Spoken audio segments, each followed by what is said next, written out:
बिस्मिल्लाहिर्रहमानिर्रहीम। अस्सलामुअलैकुम students, class 5 chapter number 3 और इकोसिस्टम। आज हम इंशाल्लाह इसकी कंप्लीट एक्सरसाइज सॉल्व करेंगे। चैप्टर के अंदर हमें वाटर पोल्यूशन, लैंड पोल्यूशन और जो दूसरे डिफरेंट टॉपिक्स हैं वो हमने इसमें रीड किए हुए हैं, जो कि मैंने कंटेंट एक लिस्ट भी बनाई है आपके सामने, जो हमने इस पूरे चैप्टर नंबर 3 के अंदर रीड किया है। फूड चेन है, फूड वेब है, प्रेडेटर्स है, प्रे है, ह्यूमन एक्टिविटीज़ वो कौन कौन सी हैं जो हमारी एयर, वाटर और लैंड को पोल्यूट करती हैं। इसके कॉजेज़ क्या थे, इफ़ेक्ट क्या थे, डेफिनेशंस क्या थी। ग्रीन हाउस इफेक्ट का भी हमने थोड़ा सा टच इसमें पढ़ा है। बायोडिग्रेडेबल और नॉन बायोडिग्रेडेबल मटेरियल के बारे में भी हमने जाना है। इसकी कंप्लीट हमने 3 से 4 वीडियोस प्लेलिस्ट के अंदर चैप्टर नंबर 3 की चैनल के ऊपर अवेलेबल हैं। अगर किसी भाई या बहन ने कोई वीडियो अभी नहीं देखी है तो वो काइंडली दोबारा से पीछे जाए और एक दफ़ा अपने कंसेप्ट क्लियर कर ले, ताकि आपको एक्सरसाइज सॉल्व करने में आसान हो जाए। बढ़ते हैं हम अपनी रेगुलर एक्सरसाइज की तरफ। सबसे पहला क्वेश्चन हमारा फिल इन द ब्लैंक्स है, जो कि हमारा पेज नंबर 41 है, यानी टेक्स्ट बुक पे है। आप साथ में अपनी टेक्स्ट बुक ओपन करेंगे और साथ ही साथ आप ये वीडियो आप देख रहे होंगे तो आपको इंशाल्लाह आसानी हो जाएगी। जो रेड कलर में मैंने पॉइंट आउट किया है वो हमारा करेक्ट आंसर है, जो कि हमने मेमोराइज भी करना है और हमारे लिए हमारा आंसर भी होएगा। सबसे पहले रीड करते हैं, an animal that hunts another animal, यानी दूसरे जानदार को जो हंट करता है, एक ऐसा जानदार जो दूसरे जानदार को हंट करता है, इज कॉल्ड अ प्रेडेटर, यानी वो शिकारी कहलाएगा। सेकंड पे है discharge of the untreated industrial wastage, कि ऐसे पानी का जो अनट्रीटेड होता है और वो ड्रेन के अंदर आ जाता है। इंडस्ट्रियल वेस्टेज का मतलब है कि बड़े पैमाने पे जब पानी ऐसा आ रहा होता है into the rivers, not only pollutes the river water, ना सिर्फ वो पानी को खराब करता है जो दरिया का होता है, but also harmful for dash के अंदर हम ह्यूमन है, प्लांट्स है और एनिमल्स है। अब वहां पे हमारे सामने ना प्लांट और एनिमल्स को तो दिया हुआ है, लेकिन एक उसने पोर्शन खाली छोड़ा हुआ है।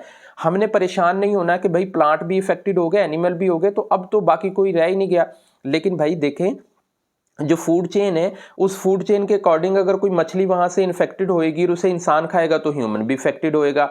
अगर वहां पे कोई ऐसा चीज है जो जो पौधे हैं वो पानी वहां से ले रहे हैं अपने लिए और वो टॉक्सिन होगा, इन्फेक्टेड होगा, तो वो भी इंसान के लिए नुकसानदेह होगा। अगर वो पानी जेरे जमीन चला जाता है, पानी लोग पीने के लिए अपना जो अंडरग्राउंड वाटर यूज करते हैं पीने के लिए, या अपनी जमीनों को पानी देने के लिए इस्तेमाल करते हैं, तो वो भी नुकसान होगा। सो इसमें 3 पोर्शन अफेक्टेड थे, ह्यूमन, प्लांट और एनिमल। अब बढ़ते हैं नंबर 3 पॉइंट की तरफ, जो कि पेज नंबर अब आपने आ जाना है 42 पे। The green house effect is a dash process that help in keeping the earth surface warm, कि कुदरती अमल है जो कि इस ज़मीन को गर्म करने के लिए इस्तेमाल होता है। सो हम फिल इन द ब्लैंक में यूज़ करेंगे नेचुरल को। नेक्स्ट स्लाइड की तरफ चलते हैं तो नंबर 4 पे आता है फार्मर यूज़ पेस्टिसाइड, के जो किसान हैं वो अद्वियात इस्तेमाल करते हैं। The other chemical to protect their crops and pests, के अपनी फसलों को पेट्स मतलब जो जो जानदार होते हैं, कीड़े मकोड़े होते हैं, और जो उनसे बचाने के लिए वो पेस्टिसाइड्स इस्तेमाल करते हैं, यानी अद्वियात इस्तेमाल करते हैं। नंबर 5 पे है excessive use of the unplanned disposal of plastic object result in clogging of the drain, clogging यानी बंद कर देता है। Industrial wastage of the factories contain toxic material like dash हमें दिया हुआ है। अब डैश में हम ना एक आंसर भी लिख देंगे तो भी हमारा ऑलमोस्ट सही हो जाएगा, लेकिन प्रॉपर जो सेंटेंस है वो ये बनता है कि जो इंडस्ट्रियल वेस्टेज है फैक्ट्रियों का, उसमें टॉक्सिक केमिकल होते हैं। अब ये हमारी टेक्स्ट बुक के अंदर ही दिया हुआ है, जो वाटर पोल्यूशन है उसके अंदर, कि ये लीड, आर्सेनिक और फ्लोराइड्स है। अब हमारा जो question fill in the blanks है वो क्लोराइड्स तो उसमें दिए हुए, फ्लोराइड्स तो उसमें दिए हुए, लेकिन लीड और आर्सेनिक उसमें नहीं दिया हुआ। सो हम उसे फिल करेंगे, एक भी लिख देंगे काम चलेगा, या दोनों लिख देंगे, ये तो बहुत अच्छी बात हो जाएगी। स्पेलिंग आपने केयर करनी है, ख्याल रखने। अच्छा, अब हम आते हैं पोर्शन बी की तरफ। State whether each sentence is true और फॉल्स, कि ये सब सेंटेंस गलत हैं, ये सही है, इनमें से आपने करना। मैंने आसानी के लिए जो ट्रू है उसका कलर ग्रीन कर दिया है, जो फॉल्स है उसका कलर रेड कर दिया है। कार्निवर्स आर प्राइमरी कंज्यूमर्स, बहुत तसल्ली से पढ़ना है कि पिछले एग्जाम के अंदर यहाँ पे सेकेंडरी कंज्यूमर आ गया था, तो कुछ दोस्तों ने इसे ट्रू कर दिया था, जो कि गलत है। अब ये प्राइमरी नहीं होते। देखें, आप अपनी पेज के बुक के पेज नंबर 28 पे जाएंगे तो वहां पे कुछ लिंक्स की तफसील दी हुई है। जब आप उसे गौर से पढ़ेंगे तो पता चलेगा कि ये जो कार्निवर्स होते हैं ये तो सेकेंडरी कंज्यूमर होते हैं, प्राइमरी तो नहीं होते। हमें स्टेटमेंट मिली है प्राइमरी कंज्यूमर की, तो हमने प्राइमरी के अकॉर्डिंग इसे ट्रू या फॉल्स करना है, तो हमारा आंसर फॉल्स है। नंबर 2 पे है elimination of the one link in a food does not affect the rest of the food chain. ये तो बिल्कुल ही गलत है ना, सिरे से ही गलत है कि एक फूड चेन में अगर एक लिंक को हम एलिमिनेट कर देंगे, खत्म कर देंगे, साइड पे कर देंगे, तो फूड चेन डिस्टर्ब नहीं होती। भाई अगर घास नहीं होगी, ग्रास ऊपर नहीं होएगा, ग्रास ऊपर नहीं होएगा, आप मेंढक को बीच में से निकाल दो तो स्नेक भूखा रह जाएगा। मतलब जो हमारी एग्जांपल थी फूड चेन की, मैंने उसी के अकॉर्डिंगली बात की है। नंबर 3 पे आते हैं, burning of fire cracks is another cause of the water pollution. भाई वाटर पोल्यूशन पे गौर करना है। ठीक है, फायर क्रैक्स होते हैं और वो पोल्यूशन का बाइस बनते हैं, लेकिन वो एयर पोल्यूशन का बाइस बनते हैं, वाटर पोल्यूशन का नहीं बनते। सो चूंकि यहाँ पे वाटर पोल्यूशन लिखा हुआ है, सो हमारा आंसर ये फॉल्स है। अच्छा, अब नेक्स्ट पे हम आते हैं, ऑल हार्मफुल सब्सटेंसेस। ये अब हमारा पेज नंबर 42 है भाई। All harmful substances that cause pollution of air, water and land are called the pollutants। ये ठीक है कि वो सारे मादे, वो सारे फैक्टर या वो सारी चीज़ें या वो सारे जो अवामिल होंगे जो हमारी एयर, वाटर और लैंड को सब्सटेंसेस हैं जो हमारी पोल्यूशन का बाइस बनते हैं, उनको हम पोल्यूटेंट्स कहते हैं। ये ठीक है, इसे हमने ट्रू करना है। Land pollution effect gives rise to the open garbage dumps, यानी जो जमीन की जो पोल्यूशन होती है ना, वो अक्सर व बेशतर हो जाती है, बढ़ जाती है, क्योंकि हम बाहर जब गार्बेज डंप्स करते हैं ना, बाहर कूड़ा करकट फेंक देते हैं, तो उससे लैंड पोल्यूशन, वाकई ये बात सही है कि वो लैंड पोल्यूशन हो जाता है। कूड़ा करकट जब पड़ा होता है तो आलूदगी होती है। सो ट्रू है। नंबर 6 पे रीड करते हैं, 6 नंबर हम चेक करते हैं, तो वो है वेजिटेबल पील, यानी जब हम सब्जियां छीलते हैं, जब हम फल साफ करते हैं, उनका छिलका उतारते हैं, आर नॉन बायोडिग्रेडेबल। अच्छा, अब हमें बायोडिग्रेडेबल और नॉन बायोडिग्रेडेबल की डेफिनेशन आएगी तो हम इसे ट्रू फॉल्स कर पाएंगे। मैं आपकी आसानी के लिए ये क्लियर कर दूं कि बायोडिग्रेडेबल वो होती हैं जो जमीन के अंदर अपने आप को डीकंपोज कर लेते हैं, और जो नॉन बायोडिग्रेडेबल मटेरियल होते हैं वो होते हैं जो ज़मीन के अंदर या हमारी लैंड के अंदर डीकंपोज नहीं होते, वो सालों साल तक ऐसी रखे रहते हैं, जैसे plastic shopper bag, plastic bottles हैं, तो ये वाली चीज़ें हैं। नंबर 7 पे आते हैं, we should use reusable container as much as possible, that's good and that's true. और ये एक बहुत अच्छी हैबिट है, अच्छे बच्चों की निशानी है कि जब वो अपना कोई चीज़, कोई पीलिंग कर रहे हैं, कोई फ्रूट खा रहे हैं, कोई चीज़ यूज़ कर रहे हैं, तो हमें मैक्सिमम डस्टबिन का, कंटेनर्स का यूज़ करना है, एज मच एज रीयूजेबल करनी है। जो कि जैसे हम सब्जियां लेने जाते हैं तो हम अपने पास से एक थैला लेके जाते हैं, ताकि वो जो प्लास्टिक बैग है या जो प्लास्टिक मटीरियल है वो हमारे पास ना आए और हम उसे रीयूज़ करते रहें।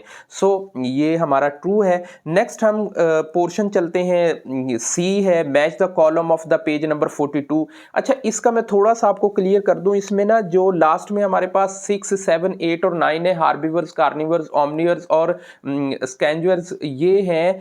इनमें कुछ चीज़ें ऐसी भी होती हैं जो एक दूसरे को खा पी रही होती हैं। अब देखें, कार्निवर्स में हम ह्यूमन को भी टिक कर सकते हैं, हर्बिवर्स में भी कर सकते हैं, क्योंकि इंसान पौधे भी खा जाता है, पालक भी खा लेता है, सब्जियां भी खा लेता है, और इंसान उन जानदारों को भी खा लेता है जो इन सब्जियों और पौधों को खा रहे हैं। सो इनमें थोड़ी थोड़ी कन्फ्यूजन रहेगी, आपने थोड़ा अच्छे से टिक कर लेना है, बात को समझ लेना है। हम नंबर 1 पे चलते हैं, कार्बन डाइऑक्साइड एंड मेथीन। हमें बहुत आसानी से पता है कि ये तो हम हमने पढ़ा हुआ है ये ग्रीन हाउस गैसेज हैं, सो हम इसे लाइन को मिला देंगे ई के साथ जाके, ये हम टच कर देंगे। नंबर 2 पे है रिड्यूस विजिबिलिटी, भाई हमें नजर नहीं आता, वो तो हमें धुंध में नजर नहीं आता, स्मोक में नजर नहीं आता, जब सुबह सुबह स्कूल के लिए जाती हैं और वो स्मोक होती है सर्दियों के स्टार्ट में फैक्ट्रियों को वेस्टेज एयर पोल्यूशन की वजह से, तो इसे हम लाइन को लेके जाएंगे ए की तरफ। नंबर 3 पे है कोल पेट्रोल एंड डीजल, ये तो वो वाला है जो फोसल फ्यूल्स हैं, हमने पढ़ा हुआ है पीछे चैप्टर के अंदर, सो हम इसे बी के साथ टैग कर देंगे। सो रिलेटिंग टू वाटर, के पानी के साथ जो रिलेट करती है वो एक्वेटिक लाइफ होती है, वो हमें पता है कि एक्वेटिक ऑर्गेनिजम्स जो होते हैं वो वाटर से रिलेट करते हैं। नंबर 5 पे प्लास्टिक एंड मेटल कैन्स, ये तो नॉन बायोडिग्रेडेबल मटेरियल है, गुड हो गया। अब हमारे पास नीचे रह गए 6 पे हार्बिवर्स हैं, कार्निवर्स हैं, ओमनिवर्स हैं, स्क्वेंजर्स हैं। सो हमने इनको बड़ी आसानी से टिक करना है। सबसे पहले हार्बिवर में देखें, ऐसा होता है जो उन प्लांट्स को खा रहे होते हैं, जिराफा है। कार्निवर्स में ह्यूमन भी आ जाते हैं, हार्बिवर्स में भी ह्यूमन आ जाते हैं। इस चीज को भी आपने जहन में रखना है कि इंसान भी वो पत्ते पौधे फल सब्जियां खा लेता है। और ओमनिवर्स में बियर आ जाते हैं। स्कैंजवर्स में वो होते हैं जो माइक्रो ऑर्गेनिजम्स होते हैं, बैक्टीरिया, हमारा ये कंप्लीट होता है। अब हम चलते हैं, बहुत इंपॉर्टेंट टॉपिक है जिसके ऊपर हमारा पूरा चैप्टर बेस करता है, वो answer in brief. Question number 4 आता है, नंबर डी पे पोर्शन है आंसर इन ब्रीफ। मैंने रेड लाइन के अंदर क्वेश्चन लिखा है और ब्लैक टेक्स्ट के अंदर मैंने लिखने की कोशिश की है जो हमारा आंसर बनता है।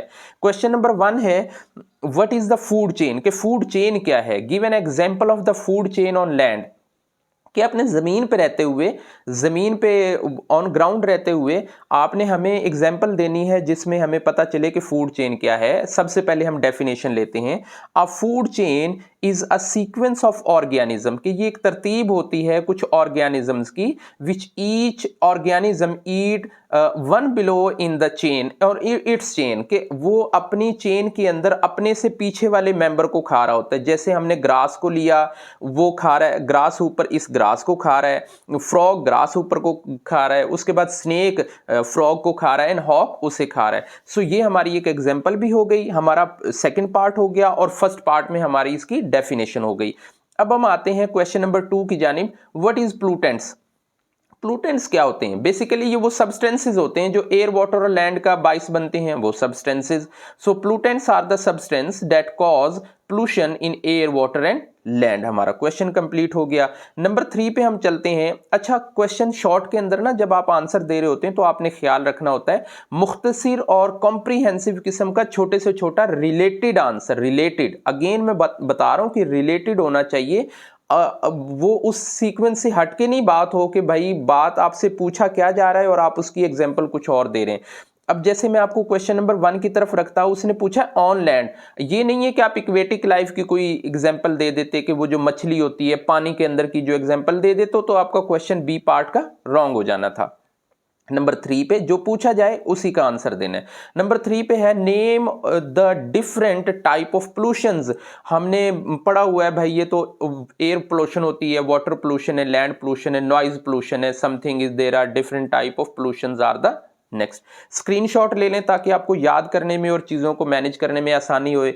अब हम पेज नंबर हमारा आएगा 43 और 43 पे हम आते हैं, हमारा वही पोर्शन है डी का, और जिसमें हमने क्वेश्चन नंबर 4 को करना है। Give 2 example each of the biodegradable और नॉन बायोडिग्रेडेबल। बायोडिग्रेडेबल में भाई वेजिटेबल पीलिंग होती है, पेपर वगैरह होते हैं, ये एग्जांपल हो गई। और नॉन बायोडिग्रेडेबल में भाई प्लास्टिक है, मटेरियल मेटल कैन्स हैं, ये हमारी एग्जांपल होगी। बहुत आसान सवाल है और हमने इसका आंसर देना है। अच्छा, क्वेश्चन नंबर 5 बनता है what are the soil erosion. वो क्या होती है, सॉइल इरोशन क्या होती है कि जब जमीन की जो ऊपर वाली तय होती है ना वो अगर रिमूव हो जाए, वो ऊपर जिसमें हम फल सब्जियां दरख्त चीजें लगा रहे होते हैं। Soil erosion is the process which soil is removed from the original location, कि वो उसकी अपनी असल जगह से ना उड़ जाए। बहुत तेज आंधी आए, ऊपर से मट्टी अगर लेयर निकल जाए, बहुत तेज पानी का सैलाब आए और ऊपर वाली मट्टी निकल जाए, या कोई अदर फोर्सेस आए और उससे वो चीज हो जाए, तो इसे हम सॉइल इरोशन बोलते हैं। नंबर 6, क्वेश्चन नंबर 6 है शॉर्ट आंसर में, आंसर क्वेश्चन में, why has deforestation increase in recent time as compare to the past, यानी माजी की बजाय आज के टाइम में जो जंगलात हैं वो भारी पैमाने पे क्यों काटे जा रहे हैं, ये reason. So deforestation is increase to recent time as compare the past due to factors की ये वो वजह हैं जो अब हमारा आंसर यहाँ से शुरू होएगा, सच एज पोल्यूशन ग्रोथ, कि ये पोल्यूशन बढ़ रही है। अब देखें पौधों को ज़्यादा हवा साफ नहीं मिलेगी या कार्बन डाइऑक्साइड मतलब एक्सेसिव यूज़ होगा, ऐसे सब्सटेंसेज होंगी जो अद्वियात जिनको हम स्प्रे कर रहे होते हैं, तो बहुत सारे फैक्टर हैं। एग्रीकल्चर एक्सपेंशन है दूसरे नंबर पे, अर्बनाइजेशन तो एक बहुत बड़ा फैक्टर है ना, कि आबादी फैल रही है, दरख्त कट रहे हैं, घर बन रहे हैं। अब हम चलते हैं ई पोर्शन की तरफ, हमारा पेज नंबर 43 है, आंसर इन डिटेल, कि ये तफसील से आंसर है। अब इसमें हमारा ये क्वेश्चन नंबर 1 है जिसे अभी हम कर रहे हैं, इस पे मैं हेडिंग देना भूल गया क्वेश्चन नंबर 1 की। क्वेश्चन नंबर 1 है, with the help of the neatly label diagram explain the 4 steps of the food chain, कि आपने ये जो मैंने लिखा हुआ है इसको आपने एक डायग्राम बना लेनी है। उस डायग्राम में आपने ग्रास ऊपर, फ्रॉग, स्नेक और ईगल, उसकी आपने एक डायग्राम बनानी है और उसमें आपने लेबल करना है, बेसिकली लेबल करना है इन 4 स्टेप्स को, कि प्रोड्यूसर क्या होते हैं, प्राइमरी कंज्यूमर क्या है, सेकेंडरी कंज्यूमर क्या है, टेरिटरी कंज्यूमर क्या है। इसका आप स्क्रीनशॉट ले लें ताकि आसानी रहे आपको लेबल करने में और बात को समझने में। नेक्स्ट हम चलते हैं क्वेश्चन नंबर 2 की जानिब। क्वेश्चन नंबर 2 है, link higher up to the food chain depend on the lower link, के वो हमें बताएं ऊपर वाला लिंक जो लोअर लिंक पे करता है। तो देखें नंबर 1 पे है, the food chain is above the hawk depend on snake, जो स्नेक है वो डिपेंड फ्रॉग पे करता है, वो ग्रास ऊपर पे और देन ग्रास पे कर रहा है। यानी ये हमने तरतीब कौन सी रखी है, higher link to lower link. अगर वो हमसे क्वेश्चन कर देता lower link to higher link, तो हम फिर क्या करते, जो 5 नंबर पे वो 1 पे, जो 4 पे 2 पे, 3 है 3 पे, इसी तरह से हम उनको उलट कर देते। यानी जैसे आपने मैथ में पढ़ना है असेंडिंग ऑर्डर और डिसेंडिंग ऑर्डर, उसको ख्याल रखते हुए हमने ये क्वेश्चन करना था। नेक्स्ट हम चलते हैं, हमारा क्वेश्चन नंबर 3 है भाई, describe water pollution effect, it can be harmful for the marine life. Marine life mean aquatic life, कि अब सबसे पहले हम वाटर पोल्यूशन की डेफिनेशन पढ़ लेते हैं कि ये कंटेमिनेशन होती है, कंटेमिनेशन होती है वाटर और हार्मफुल सब्सटेंसेस की जो पानी को ख़राब कर देता है, लाइक पेस्टिसाइड्स हैं, washing bathing near water bodies है। ये हमारी डेफिनेशन हो गई जो कि हमने बुक में पीछे रीड की हुई है। अब इसके जो इफेक्ट्स हैं वो क्या होते हैं हमारी मैरीन लाइफ में, हमारे जो किलिंग है, फिश किलिंग हो जाती है, इक्वेटिक ऑर्गेनिजम्स ख़राब हो जाते हैं और जो हमारे लिए हार्मफुल होते हैं। इसे आप एज इट इज़ बड़े नीट तरीके से अपनी स्टेटमेंट में अपने आसान अल्फाज में करने की कोशिश भी कर सकते हैं कि ये जो है वाटर बोर्न जो होती है डिजीज फैलती हैं, कॉलरा है, टाइफाइड है और जो मछलियां हैं वो खत्म हो जाती हैं, इक्वेटिक लाइफ हमारी, ये हमारे इफेक्ट्स हो गए। क्वेश्चन नंबर, अब हम चलते हैं 4 की जानिब। क्वेश्चन नंबर 4 है, what can happen if the air pollution go unchecked. अगर एयर पोल्यूशन है उसे हम ध्यान ही ना रखें, उसे हम चेक ही ना करें, उसके ऊपर तवज्जो ही ना दें, फिर क्या होएगा, फिर तो भाई इसके नेगेटिव इफेक्ट होंगे, हमारी ह्यूमन हेल्थ खराब हो जाएगी, हमारा रिस्पायरेटरी सिस्टम खराब हो जाएगा। अब हमने चैप्टर नंबर 2 में पढ़ा था कि अगर हमारा रिस्पायरेटरी सिस्टम खराब हो गया तो उस रिस्पायरेटरी साथ में अटैच है हमारे सर्कुलर सिस्टम से, सर्कुलेटरी सिस्टम से, जो सर्कुलेटरी सिस्टम है वो हमारे नर्वस सिस्टम से। अगर हम हवा साफ नहीं लेंगे, हमारा खून ठीक एनर्जी नहीं बनाएगा, हमारे बॉडी में एनर्जी नहीं होगी, हमारा नर्वस सिस्टम सही नहीं होएगा, हम लेजी हो जाएंगे, एस्थमा की बीमारी हो जाएगी और दूसरी बीमारियां जो हो जाएंगी। How can we reduce air pollution. अच्छा, जब किसी क्वेश्चन के 2 पोर्शन आ जाएं, आपने ख्याल ये करना है कि एक ही पोर्शन पे चढ़ाई नहीं कर देनी कि उसी का आंसर बहुत अच्छे से दे देना और दूसरे पोर्शन को निकाल देना है। बेसिकली इन हिडन अगर आपका 5 नंबर का सवाल होगा तो समझ लें कि 2.5 नंबर का एक पोर्शन होगा, 2.5 नंबर का दूसरा पोर्शन होगा। अगर आपका 4 नंबर का है तो 2-2 नंबर के, आपने तवज्जो इस पे देनी है कि मैंने इक्वली दोनों को डील करना है। इसका जो दूसरा नंबर पर पार्ट आएगा, how here are the some reduce to the air pollution, कुछ वेज हैं। नंबर 1, हम जो प्लांट्स हैं उनको ज़्यादा से ज़्यादा लगाएं, बर्निंग फ्यूल के ऊपर थोड़ा ख्याल रखें, पब्लिक ट्रांसपोर्ट यूज़ करें, प्लास्टिक और नॉन बायोडिग्रेडेबल मटेरियल से अवॉइड करें और उनको इस्तेमाल ही ना करें। जलाना तो दूर की बात है, उनको इस्तेमाल ही ना करें। जब इस्तेमाल ही नहीं करेंगे तो वो जलेंगे ही नहीं, उनका इस्तेमाल ही कम होएगा। नंबर 5 पे हम आते हैं। क्वेश्चन नंबर 5 है, list 5 example how can you help the save the environment, कि हम कैसे इन्वायरमेंट को सेव कर सकते हैं। हम पब्लिक ट्रांसपोर्ट का इस्तेमाल करें तो सेव होता है, भाई गाड़ियां नहीं जाएंगी, फ्यूल नहीं यूज होएगा तो एयर पोल्यूशन नहीं फैलेगी। हम एनर्जी इफिशिएंट रहें, ज़रूरत पड़ी हमने लाइट ऑन कर ली, नहीं है ऑफ कर दी, ज़रूरत चली माइक्रोवेव चलाया, नहीं किया तो बंद कर दिया। तो जो जो अप्लाइंसेज हैं हमने ज़रूरत के टाइम पे यूज़ करनी है, ना कि 24। कंजर्व जो वाटर है इसे हम एनर्जी के तौर पे, प्लांट्स हम लगाएं, वेजिटेशंस हम करें, और जो हमारी स्पोर्ट पॉलिसीज़ हैं वो भी हमें रिड्यूस करती हैं कि हम एक दूसरे में अवेयरनेस करें, एजुकेट करें लोगों को, ज़्यादा से ज़्यादा इन पॉलिसीज़ की तरफ हम गाइड करें। नंबर 6 पे आता है भाई, explain impact of the non biodegradable material, कि अगर हम वो प्लास्टिक या प्लास्टिक से बनी हुई चीज़ों को इस्तेमाल करेंगे तो इसके असरात क्या होंगे। इसके असरात पता क्या होंगे कि ये क्लॉगिंग कर देगा हमारे ड्रेन्स को, ये पोल्यूशन बनाएगा हमारे इन्वायरमेंट को, ये हमारे ओशियन, रिवर और लेक्स के अंदर जाके ना हमारी जो मैरीन लाइफ है, हमारी जो एक्वेटिक लाइफ है उसे तबाह कर देगा। और ये 100 and 1000 ईयर्स तक डिकम्पोज नहीं होता, ये पड़ा ही रहता है, इसकी लाइफ ही खत्म नहीं होती। सो इसके तो नुकसान ही नुकसान है। अब आप इसके नुकसान को आप एयर पोल्यूशन में, वाटर पोल्यूशन में, लैंड पोल्यूशन, तीनों के अंदर एक्सप्लेन कर सकते हैं।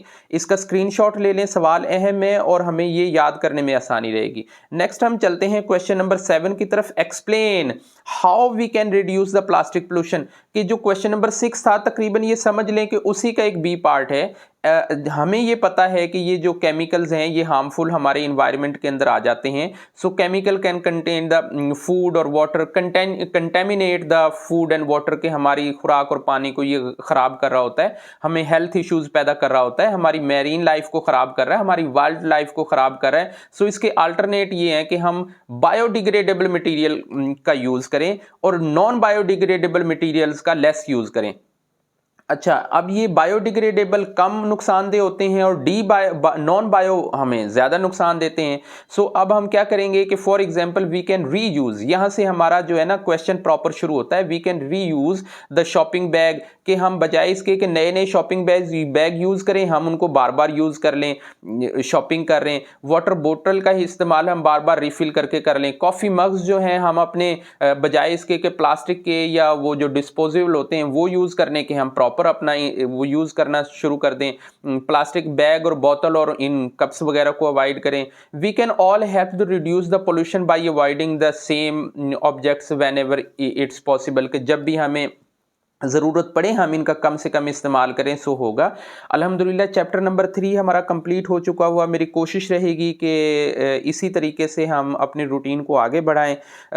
सब भाइयों से दुआओं की दरख्वास्त है, ख़ास तौर पे सारे भाई मिल के, और फ़लस्तीन जो आज हमारा इस्लामी मुल्क एक मसले से दो चार है, एक परेशानी से दो चार है, हम सबको एक यूनिट में होना है, इकट्ठे होना है, और हमें अपनी पूरी उम्मत मुस्लिमा के लिए दुआएं करनी है।